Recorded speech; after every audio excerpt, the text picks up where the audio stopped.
Hi guys, in this video we will learn how to see all sent friend requests on Facebook. First of all, make sure your Facebook app is updated. Open your Facebook, tap on profile icon, tap on friends,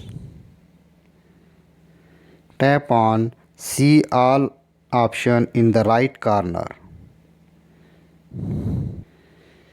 Tap on the three dots on the right top corner.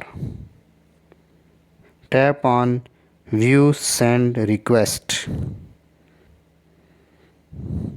and here is the list which I sent for friend request.